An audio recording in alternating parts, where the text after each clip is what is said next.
There we are. So once again, good evening, everybody. My name is Nick Milligan. I'm the mayor of Fernie, Kisuk Yukit. I'd like to first begin by acknowledging that the city of Fernie is in Kukinamakis, the unceded territory of Yakutat Nucleat. We recognize that we live and work within their vast lands. The Kanahunik are from Yakutat Nucleat and are members of the Tanaha-speaking peoples of British Columbia, Idaho, and Montana. And thank you so much for coming. It's lovely to see everybody here, some familiar faces and some new faces, which is fantastic. We're here tonight to hear from you. We'll give ourselves a little bit of time to talk about some of our highlights of the year, observations, sort of 5 minutes each, and then we'll open up the floor. The way we anticipate it'll work is, and it's worked in the past, is if you want to speak, indicate you want to speak by raising your hand and approach the microphone, give us your name and your civic address, and then you have 5 minutes to speak. We can answer whatever questions you bring. If we can't answer a question, we will certainly get an answer to you. Provided, as I say, we have your contact information. And if you want to speak a second time, you're free to do that, but we'll get through everybody who wants to speak first and then open it up for a second comment or question or idea. I find these engagement opportunities are gold for us. We get a lot of information and we get a lot of good feedback. So once again, thanks everybody for joining us. If you have a question specific to your property, your neighbor's fence, whatever that might be, we're not in a position to answer those questions, so we won't have the information to answer for you. I would encourage everybody to put in a request for service, go to our webpage and do that, and then that will be formally enter the system, and somebody will respond to you and deal with that way. So with that, I will start. What I hope to do is I'll talk about a few things that I touched on at our town hall last year. And when I say that, you'll see why. Because some of them have advanced further than others, but hoping to update everybody on that. And then starting with Councillor Shoesmith, we'll work our way across the table and give council an opportunity to speak. So thank you. So I'll start with something that's on everybody's minds. I think most citizens are certainly aware of it, is our new fire hall project. We now have a Class D estimate for that project based on a needs-based fire hall that uses sort of rough design bubbles to give us a size and a shape. And our next step, and of course, when I say Class D, that's a order of magnitude estimate. Our next step is, and I believe it's at the end of this month, it comes back to council, and it is to decide on a project delivery method. And what is the optimum project delivery method to build the fire hall, deliver the fire hall, and refine and contain and hopefully reduce the overall cost, because I know the $20 million price tag is not making anyone, including council and the city of Fernie, happy.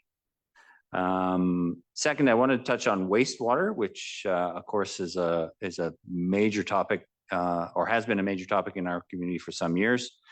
And a bit of good news, we may have identified a solution that moves us from the process that we were relying on, which was rapid infiltration basins, and with some discharge of effluent, to one of higher quality treatment and continuous discharge with supporting infiltration to help manage capacity. So the shorthand is, it is a much cheaper, more effective solution, potentially. We met with the Ministry of Environment at UBCM this year, and we've been granted a 12-month extension to explore this new process.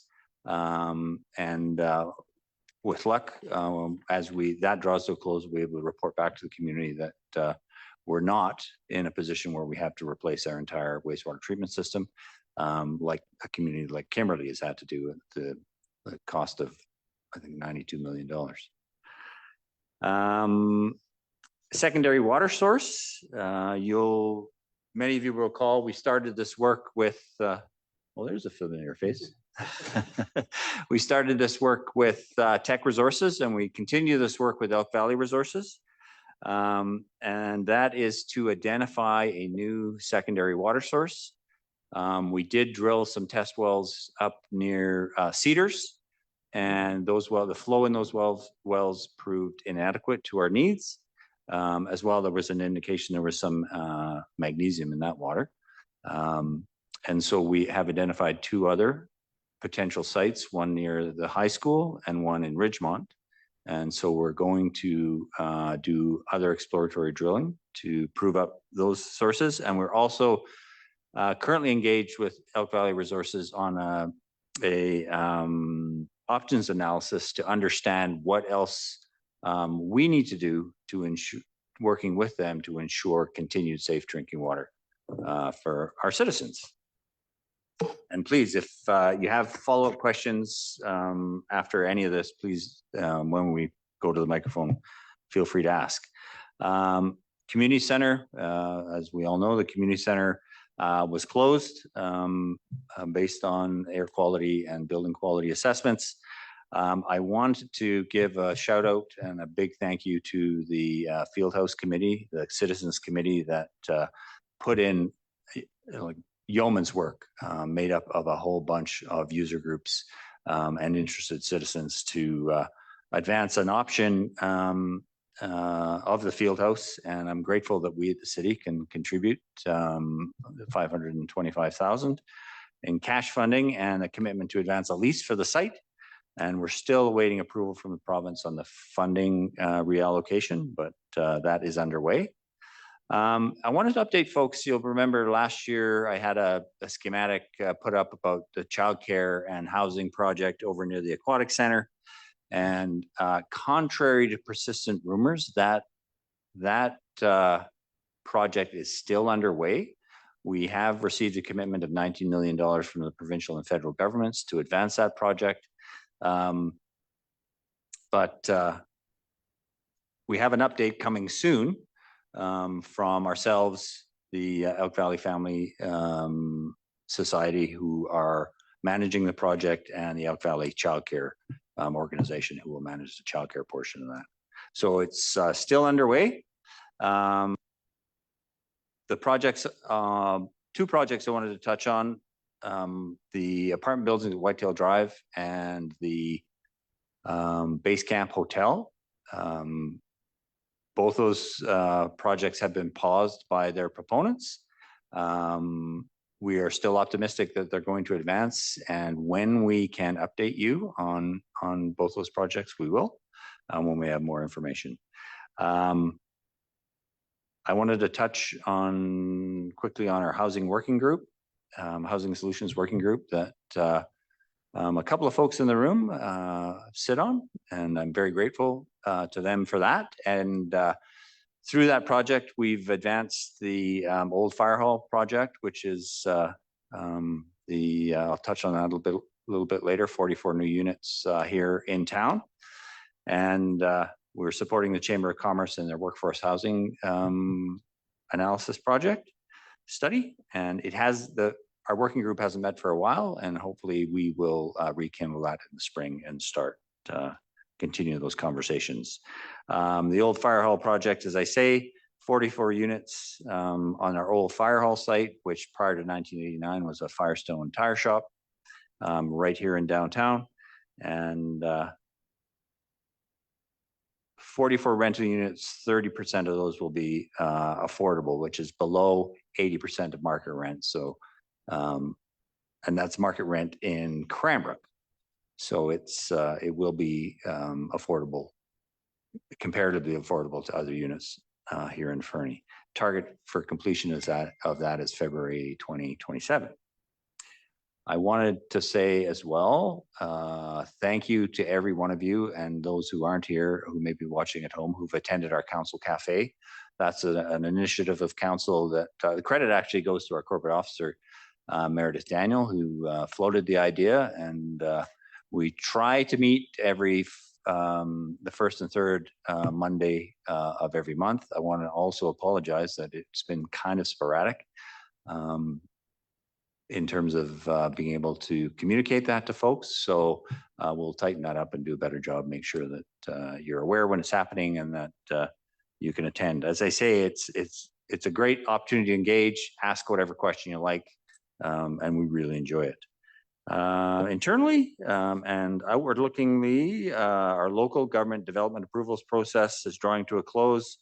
We have executed a contract for a product called Cloud Permit, which is an online permitting application. And then we've executed a contract for that, and it will be a 12 to 18-week process once it's installed and get started. We have issued as well through the planning department an RFP for our OCP, and I know that's important to a number of people in this room as well. Waste collection, we have rolled out our organics. We've had only a few requests for service and only a few issues with animal conflicts. Bi-weekly, meaning every 2 weeks, garbage collection starts December 5th and organics will stay weekly. We won't be removing any community bins, although I have noticed some private businesses are either started locking their bins or one near my home has been removed altogether. And I don't know if they felt people were taking advantage of them or what the deal was, but the transfer station, of course, remains free for people to drop off material. And finally, for me, the George S. Magic Spiritus Award is open until this Friday for nominations. And if you're not aware, the Spiritus Award is presented annually to a person or persons who exemplify the spirit of giving and through their contributions have enriched our community without expectation of recognition or reward. Visit fernie.ca for the nomination form. And so that's it for me with a few updates.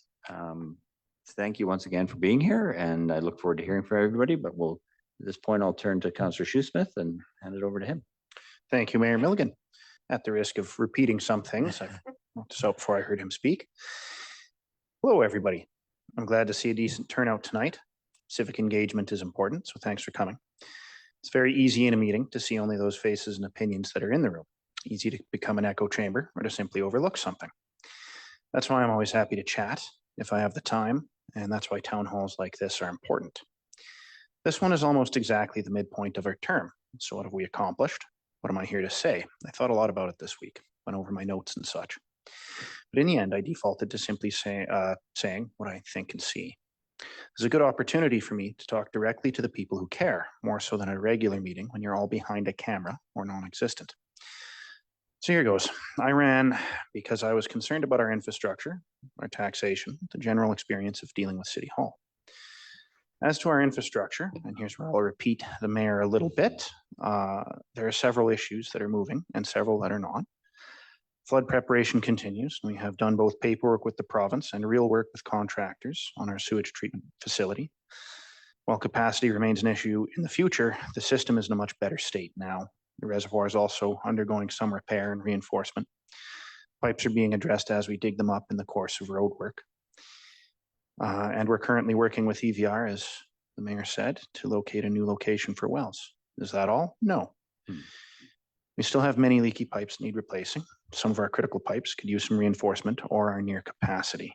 And it's not just the pipes. There are now 2 municipal buildings out of commission that need replacing, the fire hall and the community center. As you know, or maybe you didn't, but you do now, I'm constantly reminding everyone of our limited borrowing capacity and limited reserves as compared to upcoming maintenance and replacement costs of our buildings. We have numerous things to weigh and prioritize, and unless we're very clever and careful, we'll be stuck in a bad place as more facilities age out. We cannot afford the 5-star option every time an expense comes up. We own a courthouse, a school, a city hall, several other buildings, a works yard that needs another building to stop our winter sand from freezing into a giant block, and a fire hall. It's been through a painful process so far. Much debate here on council. And at some point, it will come before the people in the form of a referendum for borrowing. Decision will then rest with you. Community center has also come to rest with the people. While I'm unhappy with the state of things, I will stand by that decision. I'm not comfortable knowingly exposing our kids to a risk like that building. I'd never turn over a building to a client in that state as a contractor, and I'm not comfortable to do so as a councilman either. Happily, however, a clever and affordable solution seems to be presenting itself in the form of the field house. Repeating Nick again, but it's a good thing and bears repeating. This project will largely be done on the backs of the interested parties and volunteers, and I see it as a continuation of the spirit in which the outdoor rink was originally established. It filled a gap for hockey when we had no arena, and now it can have the same purpose again, but for all the other user groups. It brings me to roads and such. I've generally been in favor of these sorts of things, but given the experience of seeing them through and looking at the state of our existing concrete, I'll be speaking more in favor of not doing anything new here. Instead, my preference is fast becoming to either use that money for repairs on existing things or to put it into reserves. Finally, taxation and the budget. Many of you may note that I voted against the budget a couple times. You may also notice that I routinely like to point out that when we spend money, we're taking it from someone. While I do like lower taxes, that's not actually why I oppose such or why I bring that up all the time. It's my strongly held sentiment that if we're going to raise taxes, we should be leading the way at City Hall with frugality. When we demand of someone that they pay more, they should be seeing us put our best efforts into ensuring it is spent very carefully with an eye to savings. We should be working just as hard as the beleaguered taxpayer. On that note, many have called this a divided council as if that's a bad thing. We were all elected because we all have people who think we'll represent them. When the council votes are split, it's a sign that we're not merely bobbleheads, nodding along and agreeing with everything. If we did that, we would have no purpose. I've resolved to debate my peers and even warmed to it. When we disagree with each other, I hope we do so amicably, and I hope we reflect the differing opinions of the town. I've been on the losing end of many votes, and perhaps that's for the best. I'll be happy to change tack if reality proves me mistaken. And while I disagree with my fellows on any number of issues, that's okay. That's how this is supposed to work. Thank you. Thank you, Councillor. Councillor Nixon. Thank you, Your Worship. Councillor Troy Nixon, this is my second term, halfway through, like Ted said. I don't have a prepared speech. I've missed the first one because I was at a freestyle event in Penticton. So this is the first one that I've been to, the town hall. Yeah, I think we've done some great things this year so far, and I think that we're going to be continuing on this path. I'm mostly here to listen to you and to learn as well. So that's it for me. Thank you. Councillor Audie Kelly. Thanks, Your Worship. Councillor Audie Kelly. As we like to say around the council table, some more coats of paint a little bit here. But thank you all so much for being here tonight. It's been a bit of a challenging year, and I'd like to reflect on our progress and look ahead. Mayor Milligan did a lot of that work for me. So, you know, this year we've had our difficulties, but we've also made some important strides. There's been some tough decisions and a few disagreements at the council table. But as Councillor Shoesmith said, that's probably as it should be, right? And I remain committed to improving communication and maintaining our fiscal responsibility and really prioritizing core services. I had motioned early in our term to have a citizen satisfaction survey, and we ran the first one in 2023. I'm hoping to repeat the survey in the fall of 25, which will give us, you know, our baseline from 23, and then we'll have a report card from you folks, hopefully, about where we're meeting or hopefully even exceeding expectations and maybe where we need to improve. So seeing you here tonight is really positive to me because your feedback's really invaluable. In the meantime, as Mayor Milligan mentioned, this is our second town hall, and we've also been hosting, albeit sporadically, council cafes. And at those cafes, for folks that are frustrated by the inability to speak about certain topics at council meetings, you can come to council cafes and speak to us about any topic you like. So hope to see folks there. And it's also especially wonderful when you bring issues to our attention and also some possible solutions. As Mayor Milligan mentioned, we're looking at updating our official community plan, and I really hope to see the community get engaged because it's our chance to shape the future of the community, and people need to really be involved in that. On the financial front, I'm concerned about our reserves and our spending as well. Over the past 2 budget cycles, I didn't support the budgets or the tax increases as I felt we missed opportunities to be more efficient with tax dollars or possibly reduce spending. And I want to continue to advocate for smarter, more sustainable approach to budgets and spending because these are your tax dollars, as Councillor Shoesmith said, and they need to be allocated wisely. And we need to stay focused on core services, things like our wastewater, our water, and our roads, as well as our asset management. As far as major capital projects like the fire hall, it's really important to balance the community's needs with what's financially sustainable. Large projects like these create long-term debt and their impact is felt by residents for many years to come. So I want to continue to advocate for a balanced approach that keeps both our finances and our essential services healthy. On a positive note, Mayor Milligan mentioned the housing projects that we hope will break ground in 2025, and that would hopefully address some of our community's needs. And as others have mentioned, Mayor Milligan talking about our wastewater system, fingers crossed that all those things work out. I'd also like to thank the Fieldhouse Society. I think the grassroots initiatives like what the Fieldhouse Society has done lead to really great solutions, and I'm proud that the council was able to support their efforts with land and financial resources. And in closing, I want to thank all of you for your faith in me and our council and for your continued engagement and dedication, because despite the challenges our community faces, it's your feedback and passion that will help us build a brighter future. Thank you. Thank you. Councillor McIsaac. Thank you, Mayor Milligan. I came tonight without a prepared speech because I came primarily to listen and not to talk. Anyone that knows me know that's a lie. But with best intentions, that's what I came for. I did jot down a couple of notes because there was one thing, and I think this, I'm not going to put another coat of paint on any of the discussion that the previous members of council have mentioned, but the one thing that I wanted to say tonight was I wanted to make a plea to not just come to our town halls, but to get involved in our budget process.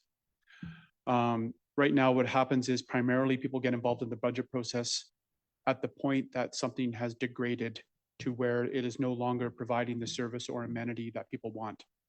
That's when people get involved, and that's usually too late.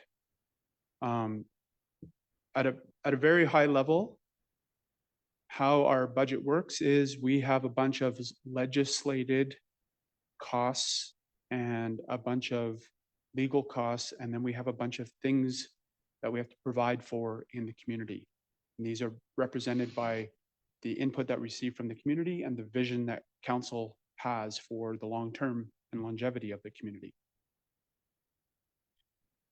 Staff brings back a budget that tells how much that vision and those things cost and how we can potentially pay for them.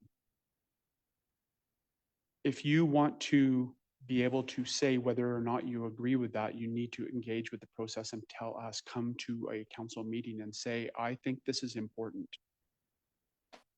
Send an email, send a letter, stop us on the street, but you have to engage with the process.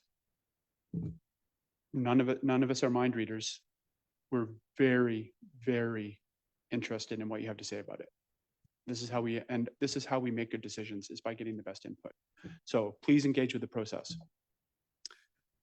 If you appreciate or want the services and amenities that are provided in the community, you need to come and say so. That's how we determine what things we are going to support.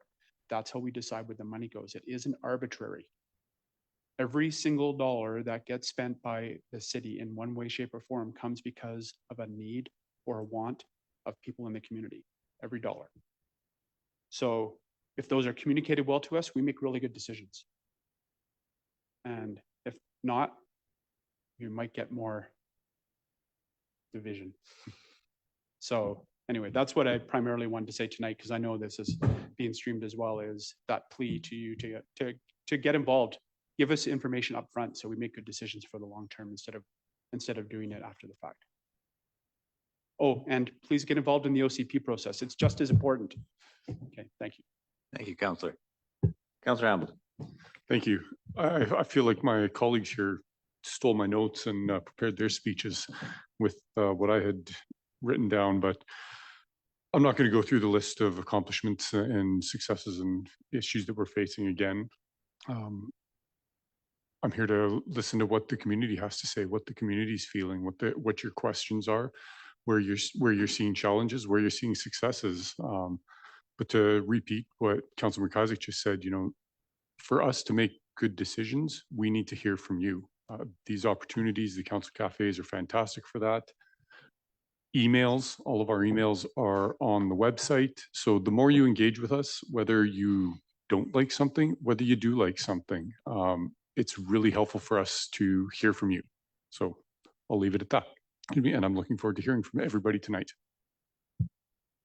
Thank you, Councillor. And thank you, everybody, for your input. And so now it's over to you. If folks have something they'd like to say, something they'd like to ask of council, please raise your hand, and you've got 5 minutes. And it's not your sole opportunities. I said it at the beginning, if you want to have a second go, once everybody else has spoken, you're free to go. So without further ado, anybody got their hand looking for hands?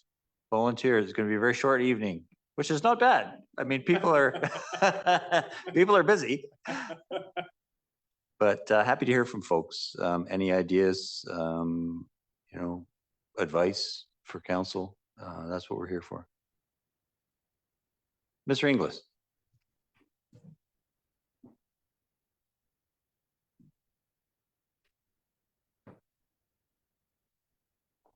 Thank you, Mayor and Council, city staff and audience. Just a few things I noticed, longtime Fernie resident, born and raised. I got a big list here. I just made some notes, but Child Care Society, I did see an update today actually online. Lady was updating, the reel was, I think, 4 hours old. That was at 6 o'clock I seen it, so 2 o'clock there is an update available.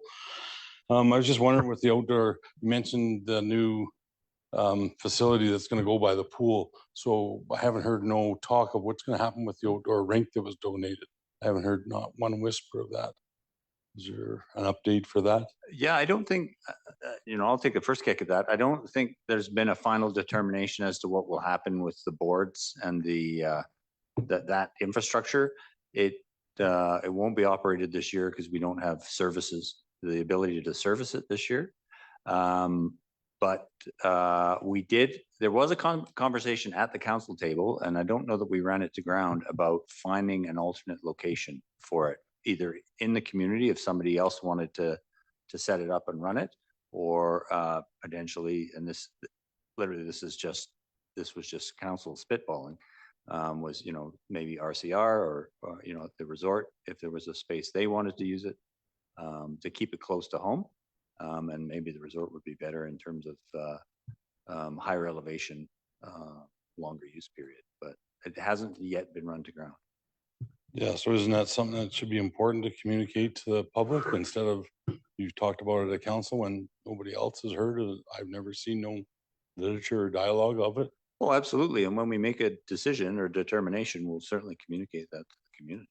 But even if you have, like you said, those things of going to the ski hill and that, or what your ideas are, I think it's important to communicate to the community, because then they can come back with you with their public input, or maybe somebody has some land set aside that they're not using, and you know, maybe they're just using it for farming in the summer, and in the winter it'd be available.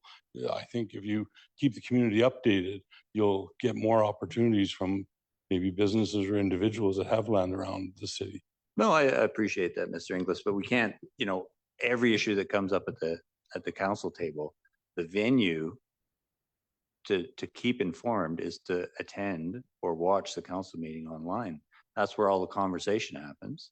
When we have a plan, we'll definitely communicate it, but we can't communicate in addition to the council meeting on every issue that is raised at the council table. It would just be, we don't have the resources to do that. If people are curious, I would, as you have just now, I would encourage them to ask about the various issues. And if we get enough requests for information, we may then in turn decide this seems to be an issue for the community. Well, we should put a post out about it.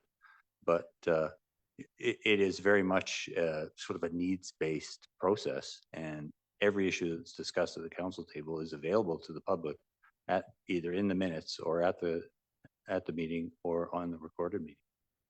Yeah, and I'm glad you brought that up about communication back to council. Councilor McIsaac brought it up, encouraging people and the citizens to come forward. I just want you to know from this side of the desk how difficult the city of Fernie has made it to communicate with council, because many of you ran on a platform where you said you were going to open up the Facebook comments and that's been what, 2 years now. Nothing's happened. That's still dead in the water. You make it, if you read online, people to navigate Let's Talk Fernie. They said it's a very, very difficult site. I personally haven't used it because I couldn't figure it out really. It's a very difficult site. I don't know if you guys read the comments when people talk about that online. They say it's very hard to navigate. But like I said, you want people to come to council meetings, but you made the council procedure bylaw so difficult, you can only talk about the things that are on that agenda. Councilor McIsaac brought it up a few months ago that he would like to see, you can come to the next council meeting and go back to 1 or 2 council meetings, but that was talked about 3 months ago. And why hasn't that proceeded forward? Well, I'll touch on that first, and I think Councillor Artie Kelly wanted to talk about one of your early comments. Is the council procedure bylaw does come back to council on a regular basis for review, and I can't honestly speak to when that will happen, or maybe it has happened in my absence. I don't know. Yeah, so it comes back annually. So if there are changes that have been proposed, I honestly don't recall whether it was Councillor McIsaac who proposed a change or otherwise, that's when we will discuss those and potentially incorporate them into the procedure. Yeah, please, Councillor Artie Kelly. Thanks, Your Worship. I know, Mr. Inglis, you raised about the Facebook comments last year, and we did explain, and for the edification of anyone that wasn't here last year or wasn't online, one of the reasons we don't have commenting on Facebook is we do not have the resources to monitor and answer those comments. So how frustrating would it be for the public to be making those comments that basically are going to not be, we can't be able to get back to you on those. So that would be, I think, quite counterproductive. And I was one of the people who wanted to open up commenting on Facebook until I understood well the reasons why. We talk about our communications department, but that is one person. We don't have several people that can monitor and answer those comments. Also, folks, you can communicate to us by email, as Councillor McIsaac mentioned, and the address is mycouncil, mycouncil @fernie.ca. So if you would like to send an email, it will go to all of us. So just wanted to put that out there. Thank you. Yeah, and sorry, before I let Councillor McIsaac speak here, you also, we live in the community, we're visible in the community. Please stop me in the street, Mr. Inglis. I get numerous phone calls from you, and we have telephone conversations. I'm happy to talk to people about their issues in the community at any time.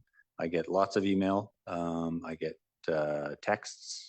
I'm pretty thoroughly engaged with the community, but the primary information sharing platform, as I say, is council and the council meetings and the recording on Facebook.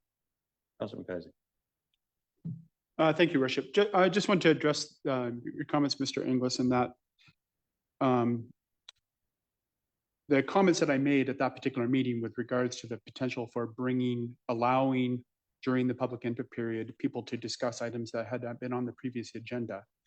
The context of that discussion was me discussing a variety of ideas that were raised at a communication session at AKBLG by a communications expert, someone who consults with municipalities and local governments and provincial governments and so on about communicating.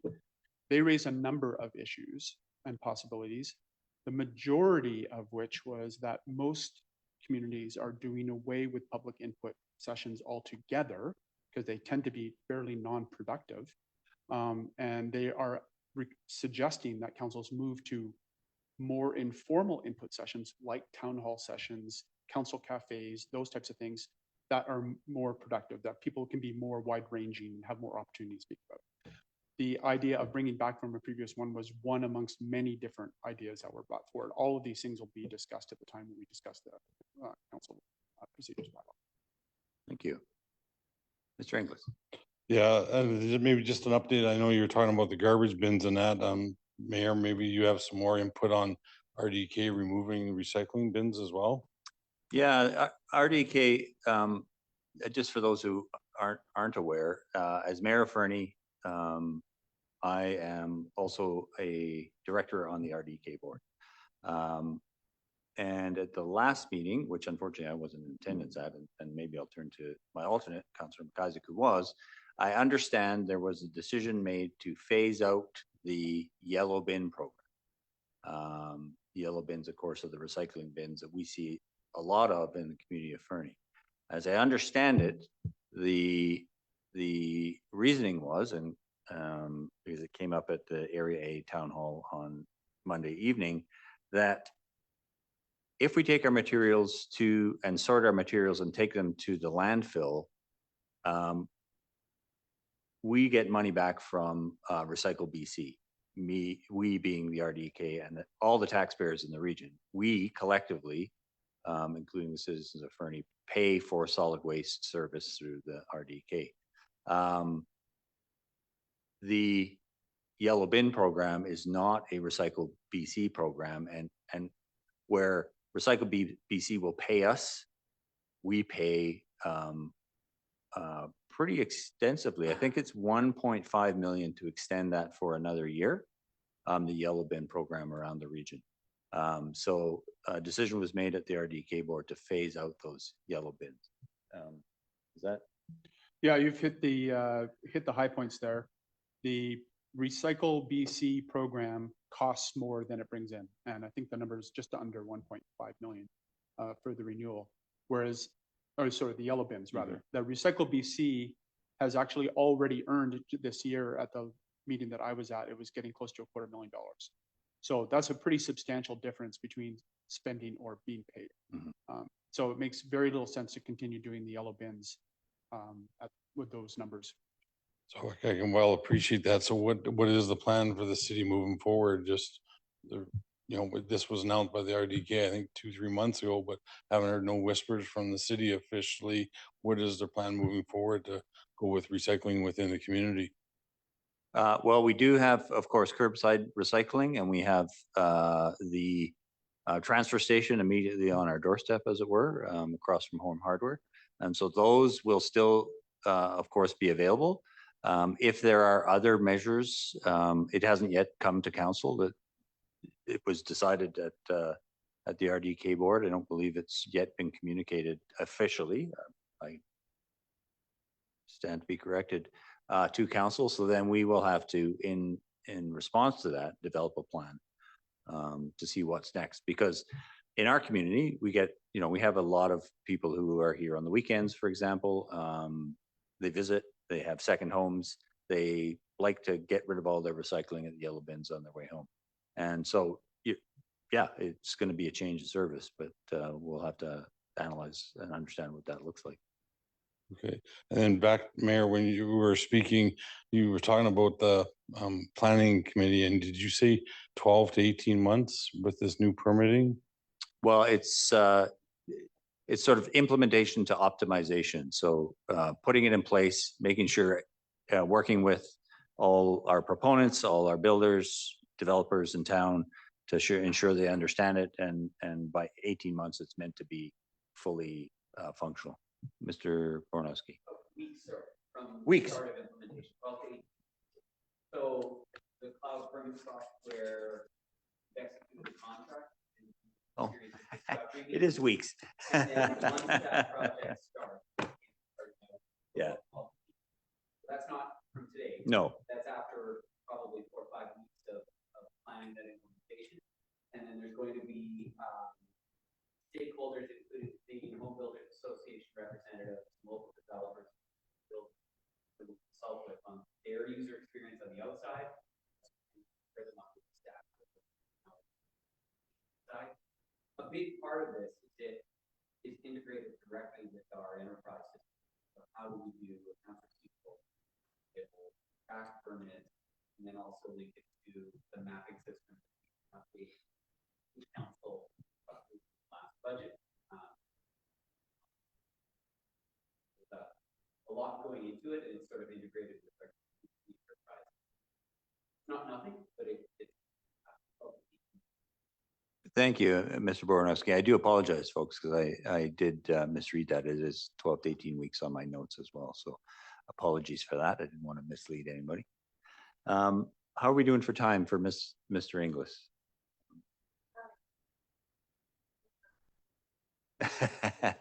One more comment. Okay, If someone else just is in. the other thing I touched on that, I really have a tough time with the bylaw. We have one full-time bylaw employee, I believe, according to the city's official site, and then one part-time. But sometimes you go into City Hall and you want a bylaw question asked or answered, and there's no bylaw officer on duty. So how could we run 5 days a week? You know, and I honestly think bylaw should be on duty during the weekend, because the parking sometimes in the summer and the violations are just, it's a nightmare. People camping on the street, plugged in cords, extension cords run across the sidewalks, but there's no bylaw. Like, there's no bylaw on the weekends. And you think with one full-time and one part-time, that should be able to be staffed 7 days a week, or at least 6, to look after this. Like, you know, it's kind of disheartening seeing people, you know, parked on the street and jacks up and slides out and plugged into their houses, their friends' houses, and that. It's just, I don't know. To me, I don't like the look when I drive down the street and I see that. No, I can appreciate that. First, I'd just like to comment, you're right. We have one full-time bylaw enforcement officer and one part-time or 3-day-a-week bylaw. And it is, with that mix, there will be occasions where both are away. They'll either be off on vacation, or one will be away because one will be away on vacation and one will be away because he's only working 3 days a week. So it will be impossible to guarantee 100% coverage with that spread. However, I'm reflecting on Councillor McIsaac's earlier comment, if bylaw enforcement is a really important issue for our community, then let's understand that in our budget conversations. And if you collectively, the community, wants us to source and hire more bylaw and put more resources there, that has a cost. And if that cost is increased tax and that's unpalatable, then we have to decide where we're going to cut those costs elsewhere to make that to accomplish that. So it is a bit of a balancing act. Sorry, Councillor Shoesmith, did you have a comment or that I missed you on? That's quite all right. Oh, you're perfectly welcome. Oh, did it hurt your feelings? Please. Yeah. Yeah, sorry, taking us back 2 steps to the permitting and approvals. I was able to sit in with those guys a little while ago. I wish it was faster and better, but they are rolling out the software, as the mayor said, and there's a nice list that we've been provided of steps that our approving departments can take. Really nice roadmap to working faster, and they are working through that, be it slowly. They've got a lot on their plate.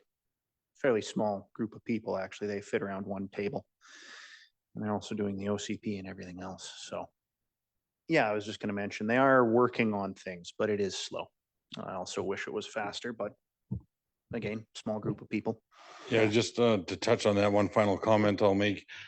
Just the permitting process, when I've talked to businesses and that, I don't know if council's actually engaged with the proponents of the projects and that and asked them.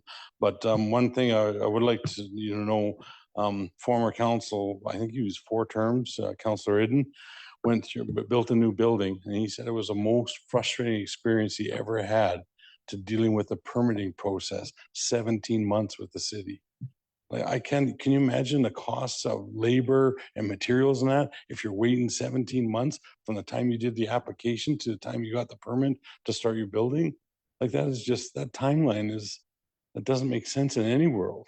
17 months. Yeah, and I would find it really difficult to comment on a specific case because I don't know the details, whether when the initial permit application was submitted, whether it was complete, whether he had the appropriate drawings. Yeah, whether I don't know how all it that went back either, and but forth. it So, just- you know, it is very easy to point the finger when you have one side of the story. Better to have both sides of the story to understand, you know, where the push and pull was. I've often said, and we do meet with the building community and certainly through our local government development approvals process, we had formal meetings with them to understand their frustrations and what the challenges were and where we could make improvements. And we've taken all that to heart, and that this cloud permit is one of the first steps in that. But I've often thought we need a chess clock. And you know, the analogy is when the permit's with us, the clock is ticking. But when we hand it back for improvement or completion, our clock stops and their clock starts. That timeline is not all the city's timeline. And I think it's important that people understand that. That's not it. I, for one, coming into this, didn't fully appreciate that to and fro. And I think we all need to be aware of that it's a shared responsibility. Can our processes improve? Absolutely. We've recognized that, and that's why we've got that money from UBCM and why we underwent this development approvals process in the first place. So we're well down that path, and now we're at the next stage, and hopefully we'll see some improvements. I did want to say, well, because it was raised, this again, sorry, harkens back not to the local government development approvals process, but to Recycle BC. If you haven't taken the chance, go to the Recycle BC webpage, because there's this persistent rumor, for example, that that most of the plastic you recycle in BC goes to the landfill. In British Columbia, if it goes to Recycle BC, 95% of that is recycled. And it is held up as a model across North America. We had a presentation at the Regional District of East Kootenay, where they've been invited to speak in states like Alabama, Louisiana, across the United States, because the producer pay model that they use, so the people who are producing the plastic are paying into this recycling process, is actually held up as a model North America wide. So have faith in your recycling here, because Recycle BC is doing a great job. Thank you, Mr. English. Yeah, thank you for your time. Just one closing comment. Appreciate council taking their time and extra time, because you put a lot of days and a lot of hours in of doing this, but you might be happy with the turnout tonight. But honestly, if you compare it to what the Facebook comments are, there should be enough people to fill the arena, and just not, I don't think enough people are coming out to give you the information you're looking for. I would like to see more people getting engaged, like Councilor McIsaac stated. Thank you. Thank you. Anyone else have a comment, question? Yeah, we've covered a lot of ground with Mr. English's questions. We've covered a lot of ground. If there's anything else, please. No? Oh, Anne. Thank you. No, thank you, Kevin. I too is going to ask about permits. This question may end up drifting to this side of the room. We'll see. Timelines. Do we know and have a target for our turnaround timeline and how that compares to our regional friends like the RDK, Sparwood, Elkford, as a target and a plan to achieve that target, and the impact to the local economy and the frustration and the build cost is all substantial. last week, a friend got a permit for business. They do renovations. They applied in February, it got issued last year. So now they're a full year deferred on that job because they can't start due to the season. And that's just one of several this year for her company, which is obviously not great and is limiting our housing as well.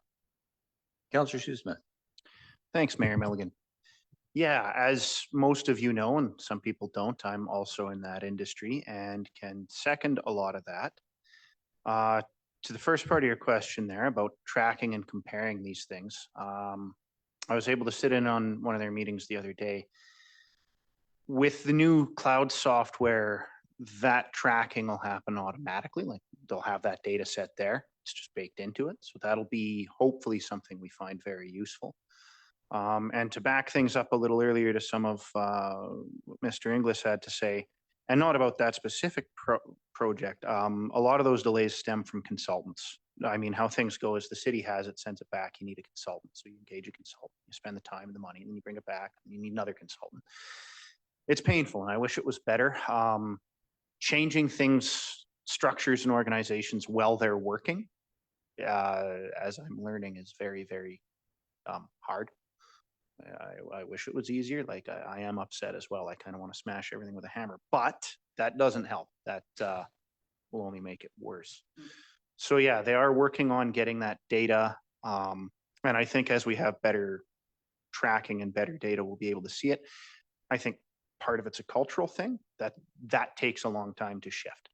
I mean, these issues are older than any single person in that department, which is an interesting thing. So I'm still trying to pin down exactly why it's that way.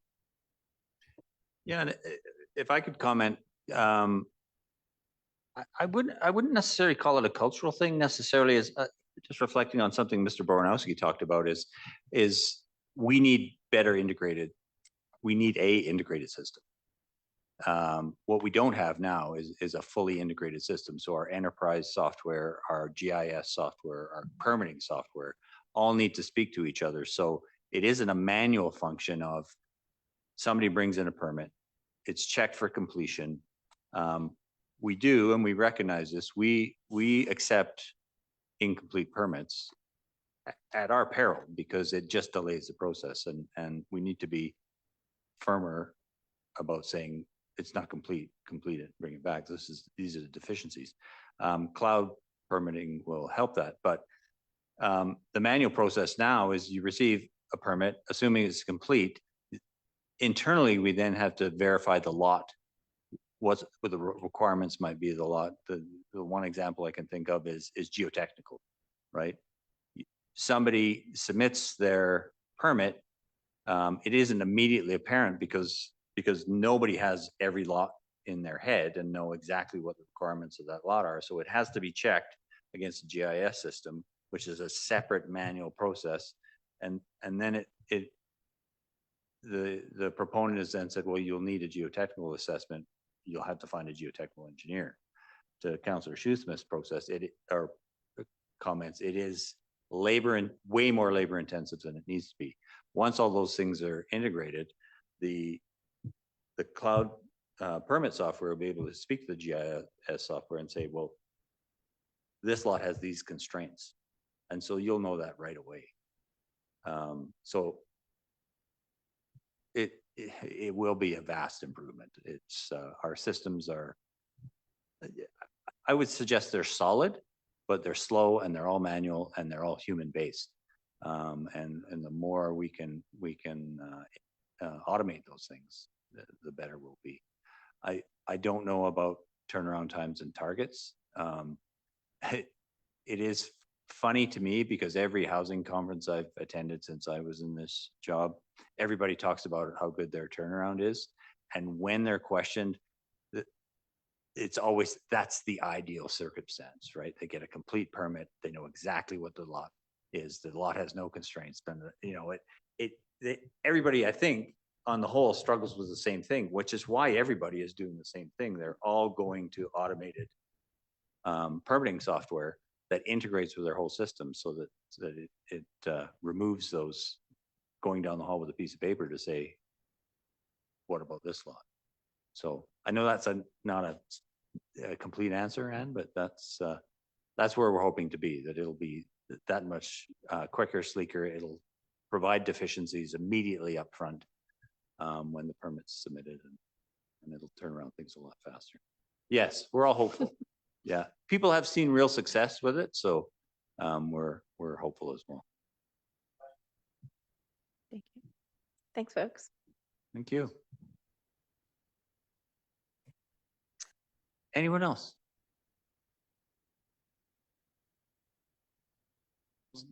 Going twice.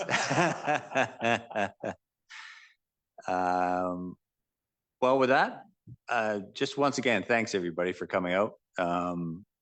Mr. Inglis, thanks for leading the way, for providing your feedback.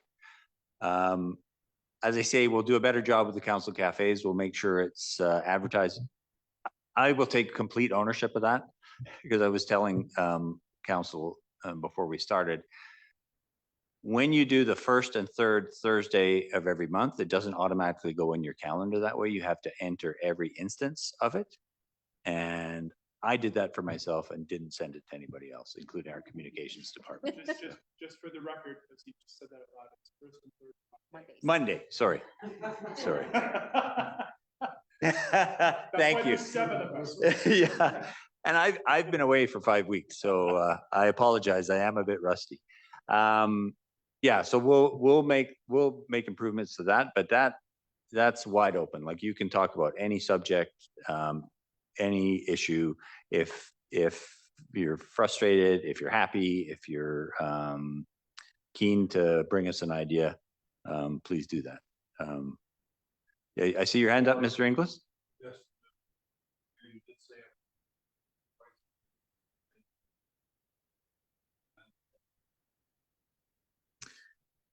Okay, you've got 5 minutes. Okay, 3 minutes it is. I just want to touch on this. In my new occupation, with delivery of vehicles, and I've been all over BC, like all the way to the Queen Charlotte's, all the way to Victoria, through the small towns, Smithers, everywhere. And I can actually help. I'm going to offer this to the city. I can actually help with winter sand storage, because I stopped everyone I seen. I stopped in the town. I stopped and took the pictures of it, how they built it, how different it is. And they built it with cement blocks and put a half roof on it. And it seems to be working. That's in local highways departments and also in the towns. So I got lots of photos. I kind of made an album of it, so I can help you with that and share the information. Maybe the city can follow up and with those towns and see how they build. And one other thing I just noticed last week is I went to visit somebody at the hospital, and I come down Fifth Avenue, and I stopped at the corner of Fifth Avenue and 13th Street, and I turned left to go up to my mom's up 13th Street. But I just noticed, you're allowing all this development and that, and off-street parking and all this. So when you have a chance, please, just at random anytime, just go down where I come from the hospital and try and go straight down Fifth Avenue. When there's cars parked, because you made this new road so narrow, and there's off-street parking and allowing people to have their suites and everything, they're parked on both sides of the street. I could barely get down Fifth Avenue after I went down the road between these cars. So can you imagine an ambulance or a fire truck coming down 13th Street and then turning on Fifth, where they can't get through there? I could barely get through. It was wide enough for one vehicle, never mind two. There's not a chance. So I just ask, when you do have time to play out that scenario, just drive down Fifth Avenue and there's cars on both sides. You can't. No, happy to. Thank you. Yeah. Yeah, I'll go have a look. Thank you. Thank you, Mr. Inglis. And, Steve. This question you mentioned. Do you want to come to the microphone, please, so we can? Really didn't want to. No, I know. So just a quick question. Sorry, Steve Thompson, Riverside Drive, or Riverside Way. Wanted to just ask, you'd mentioned get involved in the budget process. Yes. Can somebody give a quick overview as to what that process is and how people should get involved? Can I turn to you, Mr. Baranowski, to kind of sketch that out?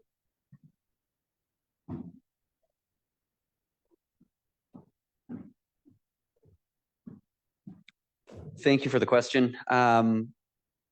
At the, not the committee a whole, but the regular council meeting at the end of November, the 20, what day is it? 26th. On the 26th, we have our first actual fiscal budget report.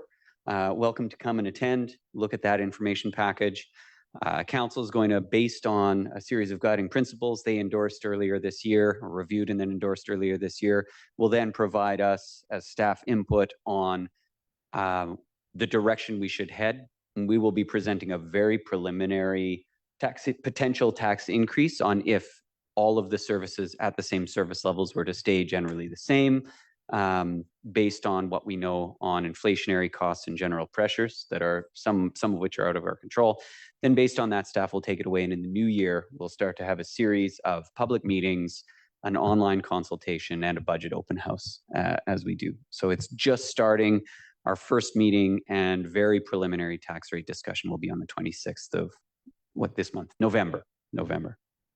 And sorry, Mr. Barnowski, there's a series of special meetings that advance the budget. Yes. Are they all online? I don't know that they're yet in the calendar. Are they calendared? They won't be in the calendar yet. No. Usually those are presented to us at the first real budget meeting. Yeah. Of what all the dates are. So the November 26th one is likely to give those dates. It will probably have some information, and then when our director of finance returns, he's got to be working on, as he's preparing that, he's also reviewing the internal, what we call business cases or proposals for our major operating and major capital projects. Those also go through a round of review and prioritization internally. And so depending on the volume and complexity of that, we may adjust some of the new year meetings by a few weeks, but he has the general timeline in place. And they're open meetings, like they're absolutely all will be open and public. One will be specifically a public presentation of the budget, which is the one we're required to present for public input. But separately, we will have a budget open house and we will have online survey and engagement. Thank you. Yeah, thank you.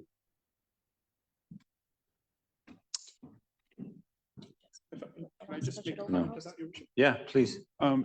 Just to that end, and this goes back to the discussion about public input during those things.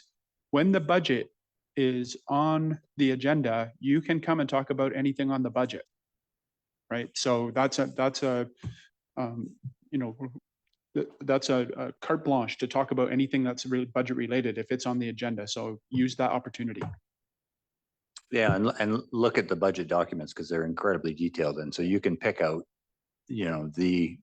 to the nth degree, the item that you wish to discuss. And as Councillor McIsaac says, it's pretty much open season in terms of services the city provides. Yeah. Thanks, Your Worship. I just wanted to say since this is my third budget coming up, but the budget open houses, the staff did an excellent job. The information was extremely well presented, visuals, and our director gave verbal information as well. But unfortunately, both years, less than 24 citizens came out. So if budget's important to you, and it should be because it's your money, you might want to come and encourage others to come too. Thank you. If you take one message home tonight, it's get involved in the budget. Rebecca.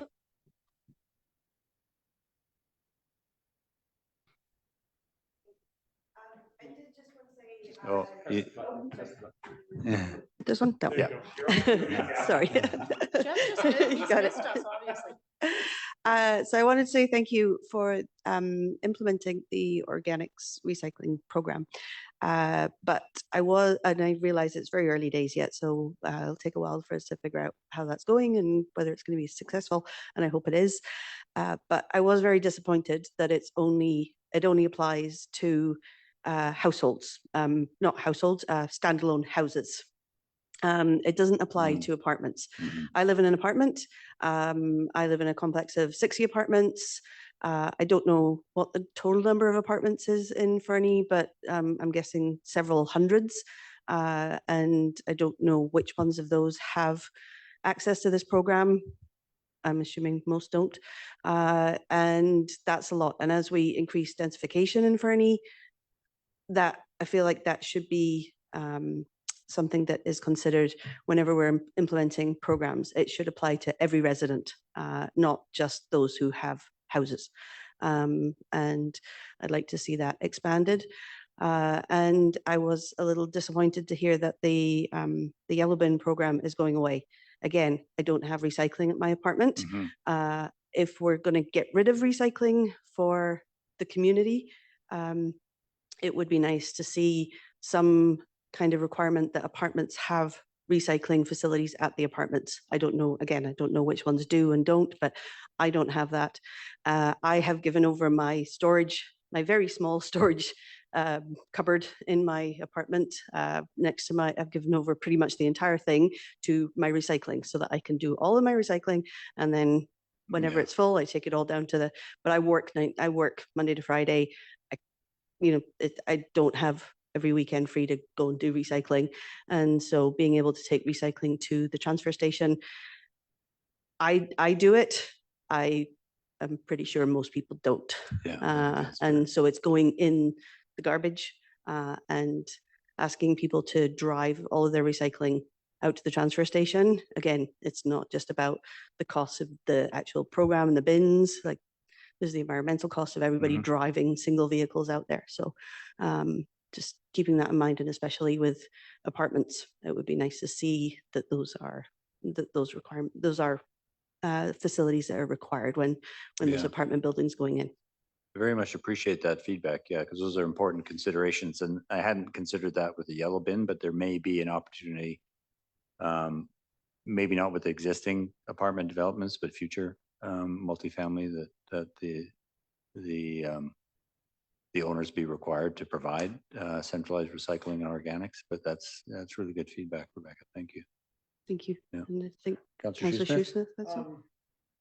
Yeah, I was going to say thanks for that. I made similar comments earlier in a council meeting about those. I think that that program being discontinued is going to probably leave a gap, and we're going to have to see how that plays out. But certainly for a lot of people, especially with shift work and such, you can't make it to the dump. And again, with the tourism, it's Sunday. You're going back to Calgary or you're going to catch a plane. You're going to clean up your trash, but then what? It's going in a black bag. Yeah. And it's going in a dumpster. No, I or think being left. going forward, I think that's something we might have to find ourselves looking into. Thanks for bringing it up, and I appreciate it. Yeah, there'll be all sorts of vagaries that we'll need to consider as the thing develops. Go ahead. Thanks, Your Worship. Actually, one of the things that I want to bring forward to my fellow council members is having just like a small, easy snap survey, just to ask people about their experience with organics. Like, we need to let the program go for a few months before that happens. But then I would like to do a touch base with folks and just say, hey, how's it going? Is it working? Isn't it? What could we do better? So maybe on our Let's Talk platform, although we've heard that it's got some issues for some folks, but or a Survey Monkey or something like that I think would be great. Thank you. Okay. Please do.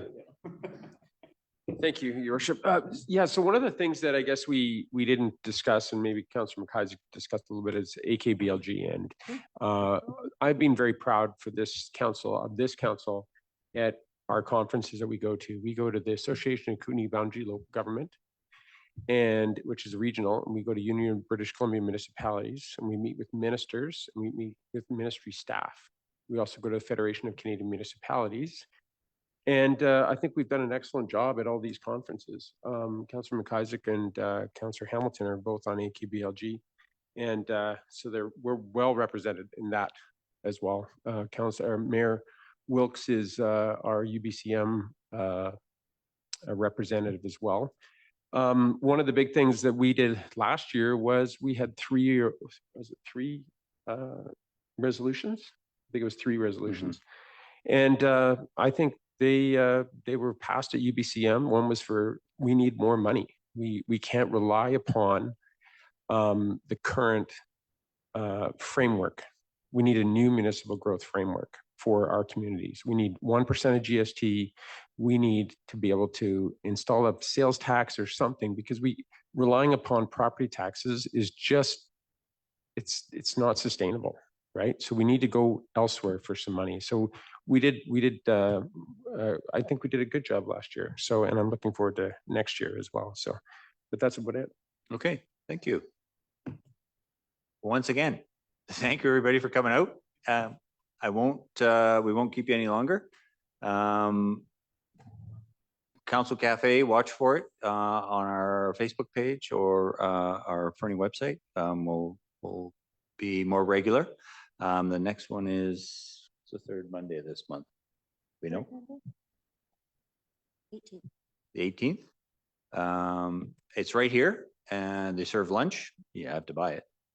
The food is awesome. And yeah, it helps the senior center as well. So yeah, thank you, everybody. Very much appreciate folks' attendance, and we're always available by email. Stop me on the street. Happy to chat. Yeah, have a great evening. Thanks again. My council at Fernie.ca.